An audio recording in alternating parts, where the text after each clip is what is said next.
Other news, defence ministers from NATO countries are meeting today in Brussels, with the key exception of the American Defence Secretary, Pete Hegseth. The European officials, though, are saying they now believe the crisis with the United States over Greenland has largely finished. And with that in mind, NATO has announced the start of something called an Arctic Sentry mission, which is designed to increase security in the Arctic region. Well, let's speak to our Brussels correspondent, Dave Keating, about this story. Dave, what is the Arctic Sentry mission? Is this a meaningful new force by NATO, or just some sort of rebranding to try and please Donald Trump? It is essentially a rebranding on its own. It doesn't necessarily bring additional operations or additional troops. It's simply coordinating the missions that already exist that different NATO members are conducting. It's going to be similar, we're told, to the Eastern Sentry operation, which also coordinates national action, as well as the coordinated national action in the Baltics. However, we do have separately, we've had a lot of announcements about additional troop deployment to the Arctic. For instance, the UK has said it will send 2,000 troops to Norway over the next 3 years. Also, Sweden is saying that it's going to have a new land force in the Arctic. So we are seeing individual members of NATO pledging more resources to the Arctic that will then be coordinated by Arctic Sentry, though Arctic Sentry doesn't on its own necessarily mean new military operations. Now, of course, as you mentioned, this is all being done to try to respond to Donald Trump's threats over Greenland, because the purported reason for those threats has been that Donald Trump thinks that other NATO countries aren't doing a good enough job protecting the Arctic from Russia and China.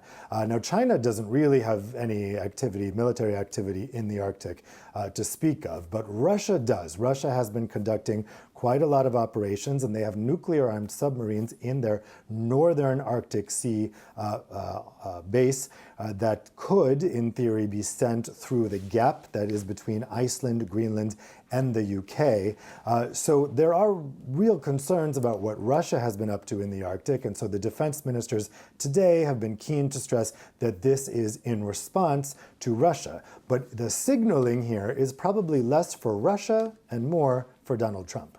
Well, speaking of Donald Trump, Dave, and his administration, how significant is it at this meeting of defence ministers that the American, Pete Hegseth, is not there?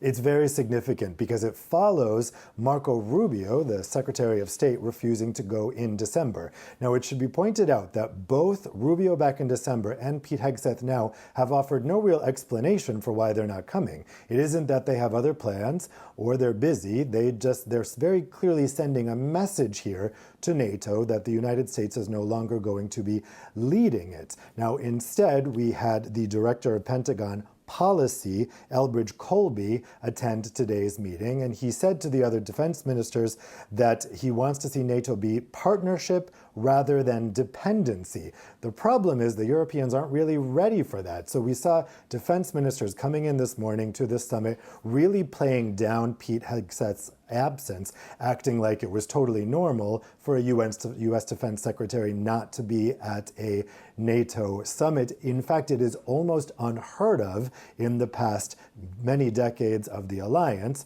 for either the State Secretary or the Defense Secretary, the Secretary of War, I should say, the rebranded name for that, to be absent from these meetings. So it's clear that the Trump administration is sending a signal here. They've also floated that they want a European to be the Supreme Allied Commander in Europe. That has always been an American up to this point. And at the same time, in the past week, we've had announcements that they want to pass over to European control two major command posts for NATO in Naples and in Norfolk. They want the command for that to be turned over to the Europeans. So it's some very clear signaling that the U.S. is stepping back from NATO, and it wants to treat NATO from now on as a partner rather than as an alliance of which they are leading or maybe even a member. And Dave, just finally for you, your thoughts on the other big issue being talked about at this NATO meeting without the United States, and that's Ukraine. Yeah, I mean, the NATO members have had to majorly step up their funding for Ukraine because the U.S. has pulled almost all of its support for Ukraine. Notably, now European countries are buying U.S. weapons to then transfer over to Ukraine. The U.S. is fine with those weapons being used in Ukraine. They just don't want to pay for them. That's being done through the so-called Pearl scheme. And yesterday, we got an announcement from the U.K. that they're going to be buying $200 million of U.S. weapons to send to Ukraine. We also got an announcement today from the Swedish defense minister.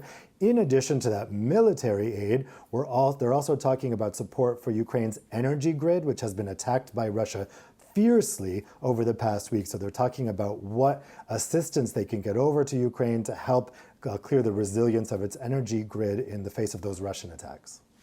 All right, Dave Keating for us. Thank you very much indeed.